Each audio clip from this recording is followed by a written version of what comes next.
गुरुवर प्रणाम। मैं संजय कुमार। कल का जो रिसर्च रिपोर्ट था कि क्वेश्चंस जो स्कूल प्रबंधन से जुड़ा हुआ उसके ऊपर मैंने चर्चा की थी। तो काइजर का एक प्रोटोटाइप मैंने डाला कि इसके द्वारा आप अगर अपनी तैयारी को करेंगे तो ज़्यादा एक्यूरेट होगी। तो मेरा उद्देश्य केवल ये था कि तैयारी के लिए एक रोल मॉडल आपके सामने आ गया।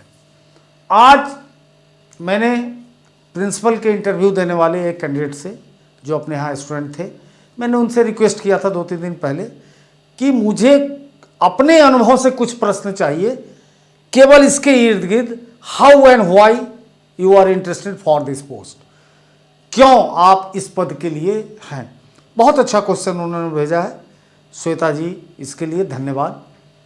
और अब मैं उस क्वेश्चंस को अपने अनुभव से बता रहा हूं। जो वाइस प्रिंसिपल केबी हो, वाइस प्रिंसिपल दिल्ली, तो अपना दिल्ली जो चल ही रहा है यूपीएससी, साथ में कहीं भी तो थोड़ा पूरे ब्रॉड पर्सपेक्ट में दिया जा रहा है।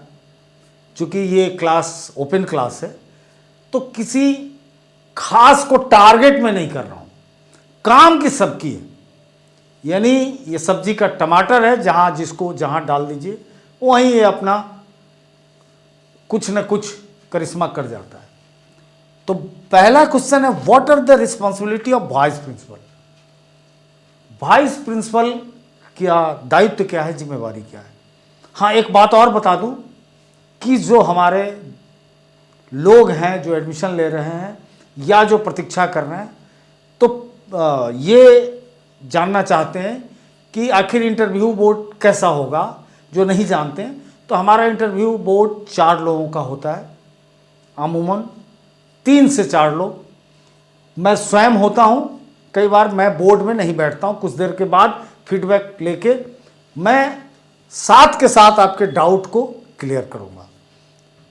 श्री तापेश्वर जुगरान जी होंगे, जो एक्स DDE हैं, बहुत ही ब्रिलियंट आदमी। आप दिल्ली सरकार और शिक्षा मतलब कमाल के हैं, यूपीएससी अपने बैच के वन ऑफ द टॉपर्स रहे हैं।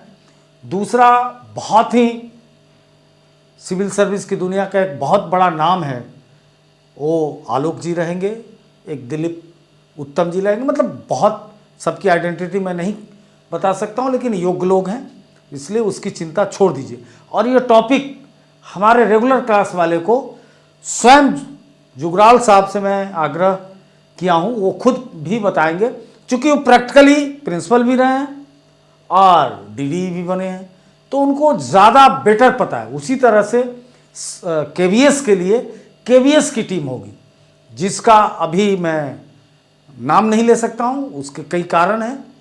वो अपना एक ट्रेड सीक्रेट होता है, क्योंकि जुगराल साहब पीछे 8 महीने से हमारे साथ जुड़े हुए हैं, तो उनकी हमारी अंडरस्टैंडिंग है। लेकिन उस टीम को अभी नहीं बताऊंगा। उसमें से भी कुछ पदाधिकारी होंगे जो आपको पूरा इंटरनल स्ट्रक्चर को बताएंगे। KBS के लिए लोग पूछते हैं फी, तो सब कुछ होली बीतने दीजिए, थोड़ा सा और कुछ कच्चा पक्का रह गया है रिसर्च, घोषणा 9 या 10 तारीख को मैं कर दूंगा। क्योंकि ऐप में बड़ी दिक्कत आ रही है, हर चीज़ ठीक हो गया है, लेकिन OTP बेस्ड है, बहुत सुरक्षित कर रहा हूँ, तो उसमें थोड़ा सा टाइम और लगेगा, 2-3 दिनों की बात है। खैर, और अल्टरनेट भी हम लोग सोच रहे हैं कि पेटीएम पे पैसा लें और ऐप में एंट्री आपको दें। तो बस होली को एंजॉय कीजिए और उसके बाद देखते हैं।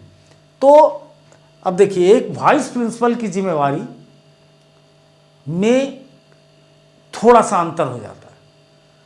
और सबसे पहले एक बात मैं आपको बता देना चाहता हूं, ये सब भूल जाइए। सिविल सर्विस में हमसे बच्चे पूछते थे, 30 वर्षों तक उन चीज़ों का जवाब दिया। जब एक्टिव था, अब तो गिने चुने लोग आते हैं कि कलेक्टर और ASP में बड़ा कौन होता है। तो बहुत मुश्किल है, खासकर आज़ादी के बाद। अंग्रेज के ज़माने में तो क्लियर था कि कलेक्टर ही बड़ा है, by the with the protocol.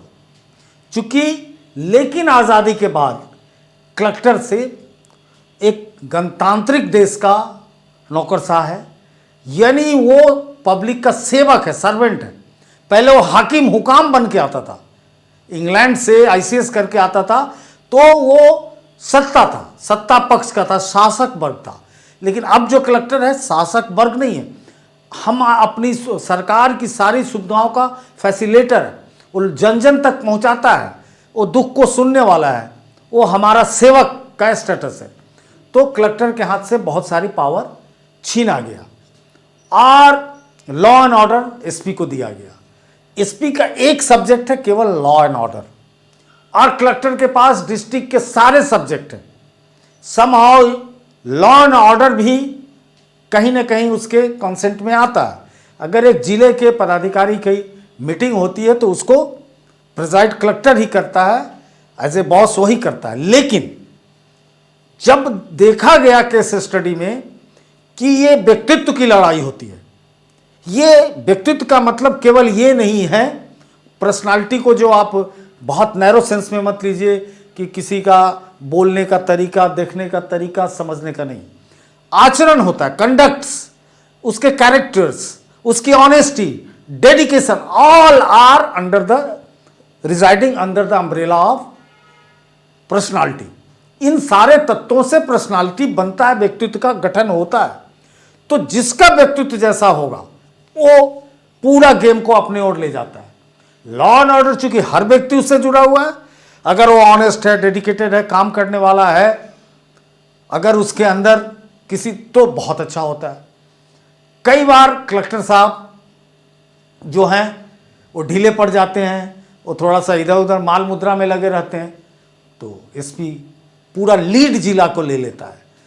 तो पावर होते हुए भी पर्सनालिटी की जीत होती है, व्यक्तित्व की जीत होती है। ऐसे कितने केस स्टडी है, बहुत सारी इस पर किताबें हैं, आप पढ़ सकते हैं कि जितने दबंग आईपीएस ऑफिसर हुए हैं सब ने अपने कलेक्टर को देखा है कि इसकी कहाँ इसकी गलतियां रही हैं और क्या बहुत सारी चीज़ें उस पर बनती है। इवन कि एक बहुत बड़ा केस, एक वाइफ हस्बैंड दोनों आईएएस ऑफिसर थे, और ये बहुत पुरानी कहानी है, इस दुनिया से गए हुए भी उनको हमको लगता है कि 6-7-8 वर्ष हो गया। बहुत जमींदार घर के थे और बिहार कैडर के ही थे, बिहार के ही रहने वाले थे, गोपालगंज डिस्ट्रिक्ट के, वाइफ हस्बैंड दोनों थे। तो दोनों एक ही जिला में पोस्टेड थे, और वाइफ जूनियर थी और ये 2 साल सीनियर थे, ये डीएम थे। वाइफ ने एक गलती क्या की कि बगल के कोठी में डीएसपी साहब रहते थे, पता चला कि उनके घर में मटन 6-8 रुपये किलो आता है, इनके घर में 12 रुपये। तो इन्होंने कहा अरे कैसे आ जाता है, बोला मैं अपने सिपाही से मंगा दूंगा ना। और ये गलती हो गई, कलेक्टर साहब को पता चला, उन्होंने कहा उन्होंने ताउम्र कहा फील्ड की नौकरी मैं नहीं करूंगा, तुम समझी नहीं। और इतने अपने खुद बहुत बड़े जमींदार पुत्र थे, वो अखबार भी 2 मंगाते थे कि पत्नी अपना पढ़े, मैं अपने ढंग से अपने अखबार को पढ़ूंगा। तो इस स्तर की आइडेंटिटी तो आप हर पुलिस अफसर को पता होता है, चूंकि बॉडीगार्ड उनके पास होते हैं, उसके धौंस में वो दुकानदारी करती है, बहुत सारे खेल होते हैं, तो उसे पता होता है कि कौन साहब, चूंकि पुलिस उसको बता देता है कि कौन साहब की ऑनेस्टी कैसी है, उसके पास उस गेज से नाप लेता है, अगर वो ऑनेस्ट आईपीएस ऑफिसर है तो। यहाँ पर भी यही होगा, कमीशन से जब प्रिंसिपल और वाइस प्रिंसिपल जाएंगे तो यूपीएससी वाले जो हैं, दिल्ली प्रिंसिपल वाले, उनके पास तो वो बहुत युवा हैं, और 2 साल के एक्सपीरियंस वाले हैं और 10 साल के, उम्र का भी फासला होगा। तो इस वाइस प्रिंसिपल में बड़ा जज्बा होगा, और वो प्रिंसिपल जो होगा बड़ा मैच्योर्ड होगा। अब जज्बा और मैच्योर्ड मिलकर, और दोनों एक सिस्टम से आए हुए हैं, इतना पावर है नहीं कि एक सोकॉज नोटिस भी एक क्या बोलते हैं कि मतलब किसी ढंग की बात हिम्मत नहीं पड़ेगी प्रिंसिपल साहब को वाइस प्रिंसिपल से पूछने की, ऐसा कोई प्रोविजन नहीं। अगर वो बहुत डायनामिक है, खूब क्लास भी ले रहा है और एक्टिविटी में भाग ले रहा है, खुद वॉलीबॉल भी खेल रहा है, तो स्कूल का वो हीरो बन जाएगा। अब इस चीज़ को आप कैसे प्रेजेंट करेंगे सिचुएशन पे, हमने बता दिया। अगर योग्य व्यक्ति तो होगा ही, यूपीएससी से आ रहा है तो अयोग्य तो होगा नहीं, चूँकि हम लोग भी देखते हैं कि कैसे लोग आएंगे। अगर उसमें डायनामिज्म होगा तो वो जाके वो प्रिंसिपल दब जाएंगे, और कई आधे प्रिंसिपल तो ऐसे होंगे जो कमीशन से नहीं होंगे, तो वैसे ही उससे घबराएंगे कि अरे, और यंग लड़का होगा तो स्कूल को बहुत फायदा होने जा रहा है। तो अब बात आई कि रिस्पॉन्सिबिलिटी की, तो रिस्पॉन्सिबिलिटी का बंटवारा कई बार डिपेंड करता है कि प्रिंसिपल कैसा है।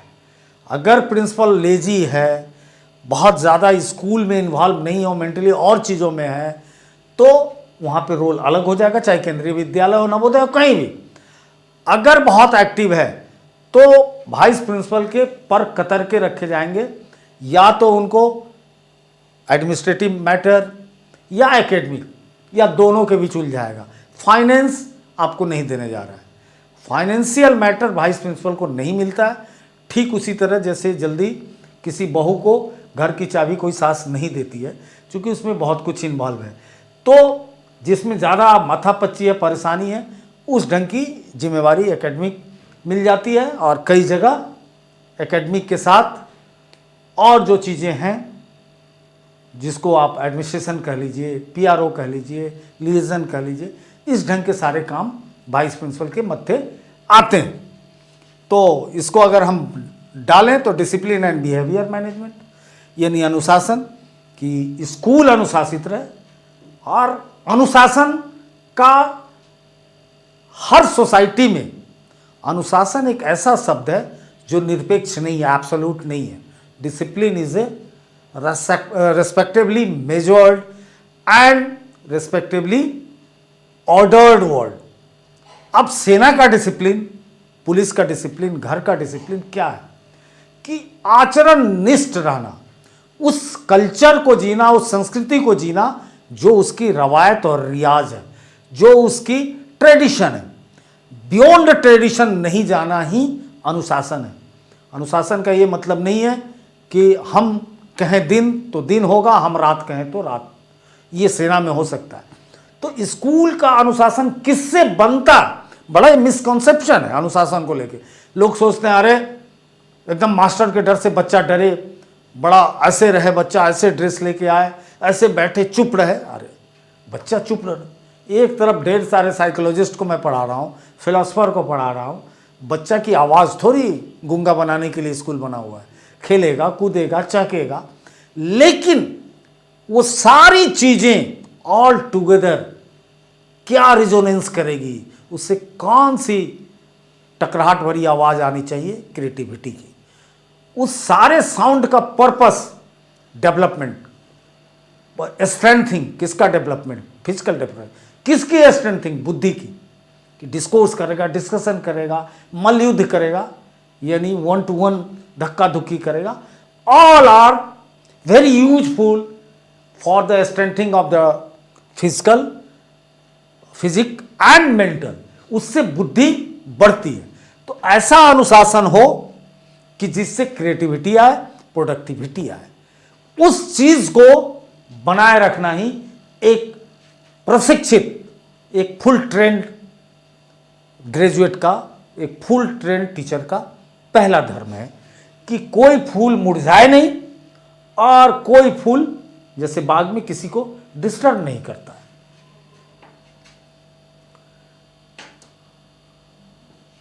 उसके बाद करिकुलम एंड इंस्ट्रक्शन, कि उसकी देखरेख करना, कोई दिक्कत है, कोई टीचर एब्सेंट है लंबे समय तक, कैसे उसको मैनेज करना है, प्रिंसिपल से मीटिंग करके बात करके उस चीज़ को अप टू मार्क रखने में सहयोग करना।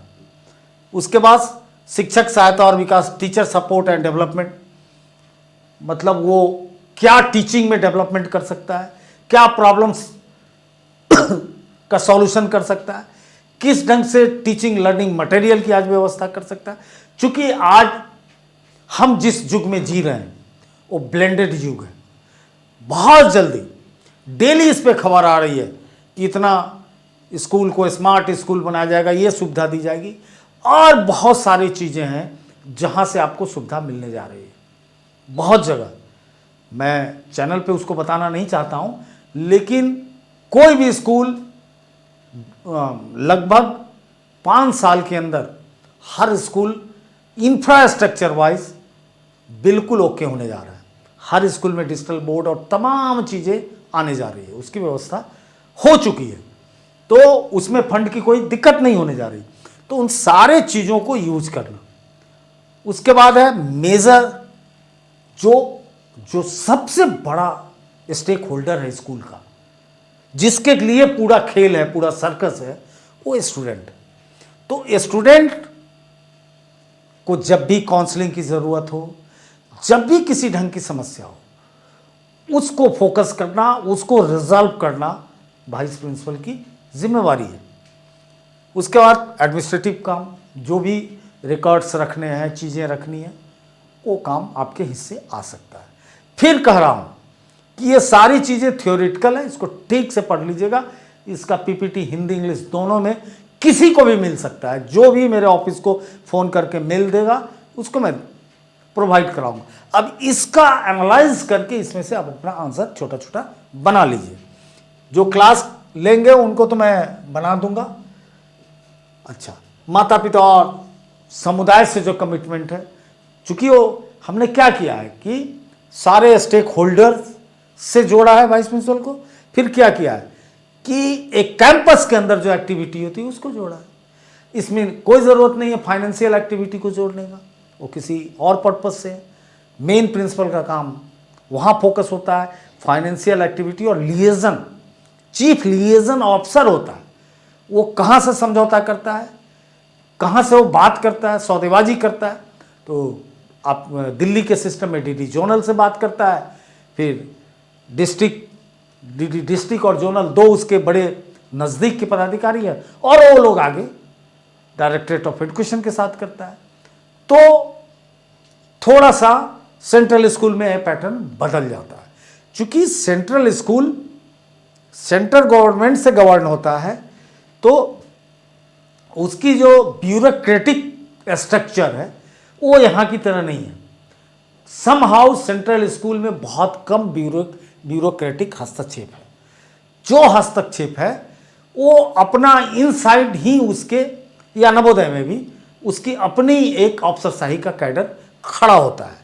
बाहर बहुत मुश्किल से ब्यूरोक्रेट के 2-3 ऊपर के ही पद हैं। तो वो जो मैनेजमेंट फ्लो करता है, जो सिस्टम चलता है, वो थोड़ा एकेडमिक नेचर का होता है। लेकिन स्टेट में पूरा वो ब्यूरोक्रेटिक सेटअप का पार्ट बन जाता है, इसलिए बहुत हावी वहाँ पे ब्यूरोक्रेसी होती है। अगर एजुकेशन डायरेक्टर कहीं कहीं का भी अगर डायनेमिक है तो वहाँ शिक्षा बहुत अच्छी होती है, और बहुत दिक्कत, बहुत कस जाता है मामला। तो इस तरह से ये प्रिंसिपल के जो हैं रिस्पॉन्सिबिलिटी है। प्रिंसिपल और वाइस प्रिंसिपल के पोस्ट के बीच बुनियादी अंतर क्या है? What is the basic difference between principal and vice principal? तो शायद आप समझ ही गए हैं कि एक जो कमांडर इन चीफ है प्रिंसिपल, और second one is the vice commander in chief, जो उसके कार्य में अलग से कोई फंक्शन नहीं है, जो प्रिंसिपल के कार्य को बहुत विश्वसनीयता से, ईमानदारी से पूर्ण करने में मदद करता हो। उसका क्या काम है? मदद करना। और अब ये सवाल उठता है कि कोई टीचर भी कर सकता नहीं, एक स्टेटस से करेगा। इसके लिए उसके मनोबल को हाई रखा जाएगा, उसको एक स्टेटस मिलेगा, और वो डिक्लेयर्ड चीज होगा कि डिक्लेयर्ड वाइस प्रिंसिपल है, यानी आपके बाद हर कोई उसको स्वमेव एक्सेप्ट कर लेगा। वरना अगर किसी पीजीटी सीनियर को के साथ करेगा तो चमचा डिक्लेयर हो जाएगा। ये मानव स्वभाव है। तो डिजिनेटेड पोस्ट में यही अंतर है, और किसी को रिस्पॉन्सिबिलिटी देने में वो मजा नहीं आता है। अब जिम्मेदारियां, प्रिंसिपल स्कूल के समग्र पूरा इन टोटलिटी में प्रिंसिपल देखता है सब कुछ। उसके बाद एक अथॉरिटी होता है प्रिंसिपल, अंतिम अधिकार है उसको किसी चीज पर निर्णय लेने का, वाइस प्रिंसिपल को नहीं है। प्रिंसिपल पूरे स्कूल को कलेक्टिवली उसको एक लीडरशिप देता है, पूरे स्कूल को लीडरशिप देने का वाइस प्रिंसिपल को नहीं है। कम्युनिकेशन, माता पिता, किसी अधिकारी, सबके बीच वो प्रिंसिपल कम्युनिकेट करता है। और वाइस प्रिंसिपल उसमें क्या करता है? केवल सहायता करता है, वो एक उसका रिप्रेजेंटेटिव होता है। तो सीधी सी बात है, वो आपका चीफ होता है। What is the basic difference between, ठीक है ये अंग्रेजी वर्जन आ गया, ये पीपीटी में वो उसमें भी वो पीडीएफ भी इसका बन चुका है। Why you want to be a vice principal, ये लाख टके का सवाल है। सब हर दूसरे आदमी से पूछा कि आप प्रिंसिपल क्यों बनना चाहते हैं, तो आप वाइस प्रिंसिपल क्यों बनना चाहते हैं? हर आदमी थोड़ा अलग करेगा इस सवाल का जवाब और इसी फ्रेम पे बनाएगा। भाई हर कोई चाहता है मेरे जीवन का विकास हो, ये प्रकृति का नियम है। तो हम सबसे पहले अपना डेवलपमेंट के लिए हम चाहेंगे कि हम वाइस प्रिंसिपल बने। उसके बाद कैरियर की उन्नति, कि हर कोई जीवन में अपना आफ्टर ऑल हर चीज़ में डेवलपमेंट चाहेगा। अगर एक प्रिंसिपल बनता है तो उसको सोसाइटी में भी इज्जत बढ़ेगी, फैमिली में बढ़ेगी, अपने समुदाय में शैक्षिक और करियर की उन्नति होगी, उसको पैसे भी इसके लिए मिलेंगे। और इसके बाद एंट्री होती है ऑफिसर कैडर में, डायरेक्ट वाइस प्रिंसिपल बनता है तो आगे डीडी डिस्ट्रिक्ट तक जा सकता है, उससे भी आगे जा सकता है। जिसकी उम्र कम होगी तो वो आरडीडी तक बन सकता है, रीजनल डिप्टी डायरेक्टर जिसको कहते हैं। स्टूडेंट पे उसका अच्छा प्रभाव रहता है एक टीचर की तुलना में। वाइस प्रिंसिपल की बात को लोग बहुत गंभीरता से लेंगे एक टीचर की तुलना में। दूसरी बात कि उसके अंदर बहुत सारे ऐसे पावर हैं जो एक टीचर चाह के नहीं करेगा, क्योंकि वो प्रिंसिपल से रिक्वेस्ट के साथ बलपूर्वक किसी चीज को कह सकता है, चूंकि प्रिंसिपल का सबसे नियरेस्ट सबऑर्डिनेट वही है और वैधानिक सबऑर्डिनेट है, यानी प्रोटोकॉल से उसका वो 2 नंबर है। तो उससे कोई चीज़ों को वो एक बहुत संवेदनशील होकर और प्रेशराइज करके काम करा सकता है कि स्कूल हित का कोई चीज़ है तो वो प्रेशर नहीं कि ज़बरदस्ती दादागिरी नहीं, लेकिन संवेदना के दबाव में उसको ला सकता है। उसके बाद इस पद पर आने के बाद बट नेचुरल है कि उसको लीडरशिप का अवसर मिलेगा, अपॉर्चुनिटी मिलेगी। जहाँ भी प्रिंसिपल की ज़रूरत होगी प्रिंसिपल उसको भेज सकता है, वो रिप्रेजेंट करेगा। हर जगह ज़रूरत नहीं तो एक लीडरशिप आएगी। और हर कोई चाहता है मेरे करियर की उन्नति हो, लीडरशिप हो, इज्जत बढ़े समाज में। अब प्रिंसिपल के साथ किसी बात पे असहमति हो तो आप कैसे रिएक्ट करेंगे? ये बड़ा कठिन सवाल है। असहमति होना ही है, और जब आप डिसएग्री करेंगे तो आप कैसे रिस्पॉन्स करेंगे? गाली गलौज तो नहीं करेंगे, मारपीट तो नहीं करेंगे। ये होना है, ये होना इसलिए है कि ईगो टसल होगा। अगर सपोज दैट यूपीएससी के थ्रू कोई प्रिंसिपल अगर हिंदी के टीचर बन गए, जो बनने जा रहे हैं हमारे चैनल से, और कोई आ गया फिजिक्स का अच्छा वाइस प्रिंसिपल, तो बट नेचुरल है कि स्कूल में अगर वहाँ साइंस है तो हिंदी वाले पे वो भारी पड़ जाएगा। इसलिए भारी पड़ेगा कि वो सब्जेक्ट का कॉमर्शियलाइजेशन ज़्यादा हुआ है। तो अगर उस पर वो ध्यान देगा तो बहुत 11-12 में एडमिशन के लिए भी प्रेशर पड़ेगा। वो प्लान्ड और नॉन प्लान्ड दोनों एडमिशन पे प्रेशर पड़ेगा कि अरे वहाँ बहुत अच्छा हो रहा है। वो साइंस टीचर को अगर मोटिवेट करके रखता है तो एक क्लास बन सकता है। दूसरी बात, अगर यंग है, प्रिंसिपल से वो उम्र में बहुत छोटा है और वो इसलिए वो ज़्यादा डायनेमिक होगा, वो 2-4 घंटा फालतू समय दे देगा। तो इन सारी चीज़ों के बीच एक ईगो टसल होता है। वैसे भी पावर 1 और पावर 2 में दोनों एक ही कमीशन से आएगा तो होगा। ऐसे एक अगर प्रमोटी है और एक ऐसे है तो थोड़ा कम संभावना रहती है, पिता पुत्र का संबंध भी बन सकता है। लेकिन अगर दोनों एक जगह से आया है तो टसल है। लेकिन उस टसल को आपको क्या करना है? तो पहले सबसे ज़्यादा जो ईगो जहाँ इमर्ज करता है, साइकोलॉजी कहती है कि उसको हवा पानी मत दो। अगर ईगो की नर्सरिंग हो जाएगी, अगर उसको फर्टिलाइज़र मिल जाएगा, वो एरिगेट कर जाएगी, तो ईगो जहर हो जाएगी। कैसे करता है ईगो एरिगेट? अगर द्वंद्व है तो आपको किसी के बीच कहना नहीं चाहिए, उसकी चर्चा मत कीजिए, गुटबाजी मत कीजिए, निंदा मत कीजिए, गंभीरता से समझिए, नहीं तो इंस्टीट्यूशन पॉलिटिक्स का शिकार होगा। एक बहुत बड़ा एग्जाम्पल मेरे दिमाग में अभी आ गया ऑल ऑफ सडन। इस देश में एक बार इतना ईगो बढ़ गया प्राइम मिनिस्टर और प्रेसिडेंट के बीच कि बहुत स्थिति गंभीर हो गई और सारे लोग उस पॉलिटिक्स में इन्वॉल्व हो गए। प्राइम मिनिस्टर कोई और नहीं थे, लेट श्री राजीव गांधी थे, और प्रेसिडेंट कोई और नहीं, ज्ञानी जैल सिंह थे। एक प्रोटोकॉल होता है कि प्राइम मिनिस्टर कहीं से भी विदेश से आता है तो प्रेसिडेंट से मिलकर सारी बात बताता है। आफ्टर ऑल एक पोस्ट गार्डियन का ही है। वो थोड़ा दूरी बनाने लगे राजीव गांधी, और अंत में जब टेलीग्राफ बिल आया तो प्रेसिडेंट को एक रूल है, एक पावर है जेबी वीटो का, जिसका प्रयोग ज्ञानी जैल सिंह ने किया। जेबी वीटो का मतलब क्या? अगर फाइनेंस बिल नहीं है वो तो अंडर कंपल्सन आपको करके भेजना है, नहीं तो पास हो जाए, उसको जेब में रख लीजिए, उसका कोई टाइम संविधान में नहीं है, वो जेब में रख लीजिए, डेट इज कॉल्ड जेबी वीटो। नहीं, पॉकेट वीटो, जेब में रख के, मतलब भूल गए, नहीं किए वो। राजीव गांधी लाख लगा रहा, नहीं। अंत में स्थिति हुई कि इम्पीचमेंट लाने की बात हुई, चूंकि राजीव गांधी के पास बहुत ज़्यादा सांसद थे, 400, लेकिन पंजाब की समस्या थी। लोगों ने समझाया कि जिस प्रॉब्लम के चलते हमने ज्ञानी जैल सिंह को बनाया है वो नासूर बन जाएगा, मतलब बहुत टसल हुआ। तो वो टसल क्यों हुआ? तो जैल साहब का भी कुछ ना कुछ स्टेटमेंट आ जाता था और माननीय प्रधानमंत्री राजीव जी का भी आ जाता था।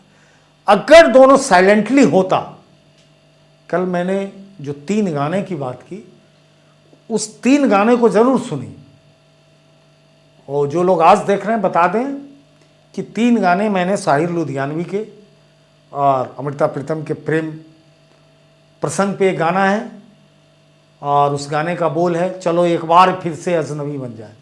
फिर वही गाना कहीं ना कहीं उसी भाव को लेकर 15-20 साल बाद गुलजार साहब लिखते हैं, 1000 राहें मुड़ के देखो, तुमने बड़ी वफा से निभाई मेरी थोड़ी सी बेवफाई।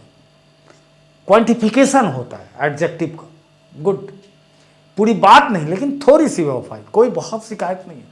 अगर थोड़ी सी बेवफाई को वफा से निभा दें तो आपके और प्रिंसिपल के बीच बहुत तनाव कम होगा, और उसको हवा मत दें, शांतिपूर्वक देखें और इंतजार करें रियल लाइफ में उस प्रॉब्लम को, मतलब कहीं ना कहीं पॉजिटिव एडजस्टमेंट करें आप, नहीं तो एक पूरा आपके ईगो में 6000-5000 बच्चों का करियर बर्बाद होगा। जहाँ पे भी दोनों यूपीएससी वाले होंगे उस स्कूल की कैपेसिटी मोर देन 5000 होगी, इसलिए ध्यान रखें। शांत, और प्रिंसिपल बड़े हैं, सदैव सम्मान करें, उनके हृदय परिवर्तन का भी देखें। कोई बात हो जाए तो उनसे पूछें डायरेक्ट जाके, इनडायरेक्ट नहीं हवा पानी फैलाएं। अपना पक्ष आप रखें, क्या आपका पक्ष है, जिस बात पर कन्फ्लिक्ट होता है आप क्या सोचते हैं। भाई आफ्टर ऑल दोनों सरकार के पैसे से हैं, दोनों तो स्कूल के बेटरमेंट के लिए सोचेंगे, ऐसा तो है नहीं कि अपने फैमिली के लिए कोई सोचेगा। तो और उस प्लेटफॉर्म पे ऐसा भी नहीं है कि बहुत गलत काम हो सकता है, बहुत गलत पैसे आ सकते हैं, नहीं, बड़े सीमित फंड हैं, नहीं कुछ हो सकता है। कुछ लोग ऐसा करते हैं, लेकिन दिल्ली के स्कूल में ऐसा नहीं हो सकता है। सेंट्रल स्कूल में भी इन टोटल ऐसा नहीं होता है। अब कहीं भी कोई चोर पैदा ले सकता है, तो अपवाद हमारा विषय नहीं है, अपवाद पे समाज नहीं चलता है, पॉलिसी नहीं बनती है, उसको एग्जेम्प्टेड कर दिया जाता है। तो ये सदैव याद रखिए कि इस ढंग से पॉजिटिव रूप से इसका रिजोल्यूशन कीजिए और समझौता कीजिए। तो what do you react, you have to disagreement with the principal. अब next question, how will you balance the staff and principal. ये बहुत बड़ा रोल है, आज के डेट में यही सबसे इंपॉर्टेंट रोल है। चूंकि प्रिंसिपल और स्टाफ के बीच अगर कोई रियल पुल बनेगा तो वो वाइस प्रिंसिपल, आप अपने को सैंडविचेस मत माने कि दोनों के दबाव में जाने जा रहे हैं। आप एक ऐसा इंस्ट्रूमेंट है जो दोनों के दुख दर्द, समस्या, प्रॉब्लम, शिकायतों को डिफ्यूज करा सकते हैं। ऑलवेज आप अपने प्रिंसिपल की शिकायत स्टाफ से तो बिल्कुल ना करें, ना सुने, और कहें कि चलिए इस बात को हम लोग मिल बैठ के इस प्रॉब्लम को सॉल्व करते हैं। यानी उसको बायोपोलर मत बनने दे सिस्टम को, और बायोपोलर बनाने से कोई आदमी अगर बचा सकता है तो वाइस प्रिंसिपल है, क्योंकि वो दोनों के नजदीक है। वो प्रिंसिपल के भी बहुत नियर डियर है, स्टाफ के भी, क्योंकि प्रिंसिपल और स्टाफ के बीच डिस्टेंस ज्यादा है। अगर सपोज करते तो 2 गज की दूरी है, लेकिन स्टाफ और प्रिंसिपल के बीच, दोनों के बीच आधे आधे गज की दूरी है। दोनों समझता है कि हमारे ही बराबर का आदमी है, थोड़ा सा है, वो भी सोचता हाँ यही तो है हमारे बाद। तो बहुत जरूरी है कि उस संतुलन में बायोपोलर सिस्टम ना बने। और गलतफहमी अगर स्टाफ को हो रही है कि अरे उस टीचर का बहुत फेवर कर रहे हैं, आप बताइए कि नहीं, फेवर नहीं कर रहे हैं, उसकी जो जायज़ बात है बता दीजिए। हो सकता है उसकी वाइफ बीमार हो सकता है वो खुद मानसिक रूप से परेशान हो सकता है उसका बेटा करियर में अच्छा नहीं कर रहा हो, कुछ कह के प्रिंसिपल से थोड़ा सा ले रहा हो, फिर टाइम टेबल अगर डायरेक्ट प्रिंसिपल देख रहा है, किसी ऐसे स्टाफ को दिया है और बहुत लोग नहीं पसंद कर रहे हैं, ये तो चमचा है, तो डिस्टर्ब कर रहा है, तो आप उसको कर सकते हैं। बहुत ढंग की प्रॉब्लम हो सकती है, क्योंकि प्रॉब्लम इसलिए हो सकती है कि मनुष्य का कहीं रहना ही ऑर्गेनाइज वे से एक समस्या है। भेड़ तो मनुष्य है नहीं, सब पढ़े लिखे लोग हैं, सबके अपने तर्क हैं, सबकी अपना लाइक्स और डिसलाइक्स हैं, सबकी अपनी फीलिंग्स हैं, सबका अपना एक साइकोलॉजिकल डेवलपमेंट की पूंजी है कि अलग अलग परिस्थितियों में सबके मानसिक विकास हुए हैं। तो कैसे वो भेड़ बन सकते हैं? ये बात वाइस प्रिंसिपल को भी समझना है और प्रिंसिपल को भी, कि ऐसा नहीं है कि आप समथिंग डिफरेंट हो गए हैं प्रिंसिपल बन के और वाइस प्रिंसिपल बन के।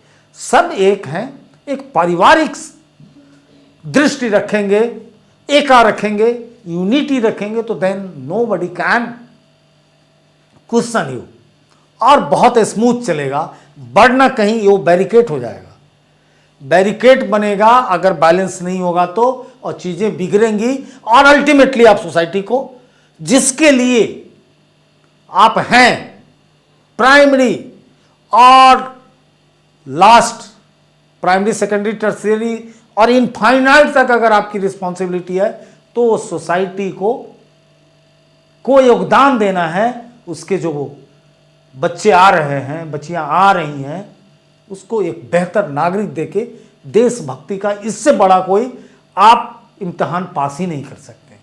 तो इस चीज को सदैव याद रखना है, तो फिर कोई दिक्कत नहीं। Sorry, how will you balance?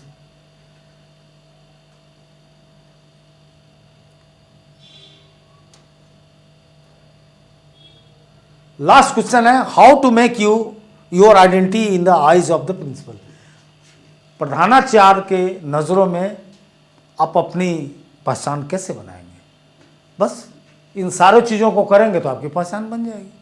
आप पॉजिटिव रहेंगे, टाइम से आएंगे, टाइम से जाएंगे, उनके हर काम में सहयोग करेंगे, मतलब बॉस इज ऑलवेज राइट की मानसिकता में रहेंगे तो ठीक है। अब boss is always right UPSC में मत बोल देना है, जवाब बना देना है। यूपीएससी में बोलिए तो कहेगा कि तेरा प्रिंसिपल गलत वाउचर पे साइन कराएगा, फाइनेंशियल पावर देखो, करोगे तो नहीं। सब कुछ उतना ही आप पढ़ के गए जितना दोनों के सिलेबस तो एक ही थे। तो ये कहना है बॉस इज ऑलवेज राइट का मीन्स कि हम पूरा वो 2 सिंह लेके नहीं उस मुद्रा में रहेंगे कि हम भी कम नहीं हैं आपसे, आप पे 20 हैं, तो दिक्कत है। आप जो आचरण है, कंडक्ट है, यानी आपका व्यक्तित्व इन टोटलिटी अगर पॉजिटिव है तो आपकी पहचान बन जाएगी। लेकिन आप आते ही गुटबाजी कर देंगे, जैसा हो रहा है आजकल, क्षेत्रीयता भी कई जगह हो गई है। अगर 10-20 बिहार के टीचर हैं तो देखते हैं कि उनको लगता है अच्छा ये तंग कर रहा है, कुछ दिल्ली के लोकल हैं उनको लगता है अच्छा ये गड़बड़ है, कुछ दलित समुदाय से हैं तो उसी के पीछे लग जाएंगे, नहीं नहीं ये गड़बड़ है, कुछ अल्पसंख्यक से हैं तो दिक्कत है, नहीं नहीं। कम से कम आप जिस इंस्टीट्यूशन में हैं, ये तो कसम आज खा ही लेना चाहिए हम सबको कि शिक्षा में तो हम उसको पढ़ के आगे बढ़े ना। कितने लोगों ने अपना जीवन दिया है, आपने किसको नहीं पढ़ा है? आपने सुकरात पढ़ा, प्लेटो आप पढ़े, एरिस्टोटल आप पढ़े, रूसो आप पढ़े, लॉक आप पढ़े, हाँ, सब ने अपनी अपनी जिंदगी दी है आपके लिए। क्या हक आपका बनता है कि इतनी छोटी नैरोनेस ले आने की? मान लिया किसी के पास है, मैं अपने जीवन में प्रयोग किया हूं कि कुछ भी कोई है, लेकिन मैं ऐसी कोई हरकत नहीं किया हूं कि उसको मैं पिघलाया नहीं हूं। ऐसे लोग बिल्कुल मोम के पुतले हैं, थोड़ी सी गर्मी से पिघल जाते हैं। आप अपनी तेजस्विता का उस्मा तो पैदा कीजिए और कभी भी ऐसे गुट को सपोर्ट नहीं कीजिए जो कास्ट, क्षेत्र और सबसे हो। संविधान के खिलाफ जाके कुछ नहीं कीजिए, क्योंकि अभी जो कुछ भी है पूरे मानवता के सहयोग से है और उसको कैसे हम कोई इनकार कर सकते हैं ये छंद चीज़ों से। इसलिए इससे बचना होगा, एक प्रिंसिपल को और आदर्श बनाना होगा, सदैव दिमाग में रखना होगा कि हमें एक महान स्कूल बनाना है, महान व्यक्तित्व का प्रदर्शन करना है। तो इसी के साथ विदा दीजिए। हाँ, जिन लोगों को एडमिशन में दिक्कत है, मनीष जी घर से आ गए हैं, संपर्क कीजिए। जिन लोगों को PDF चाहिए लीजिए। और अंत में कहूँगा होली मुबारक, कल होली है, एंजॉय कीजिए और फिर बहुत जल्दी बहुत सारी घोषणाएं आने वाली है। धन्यवाद।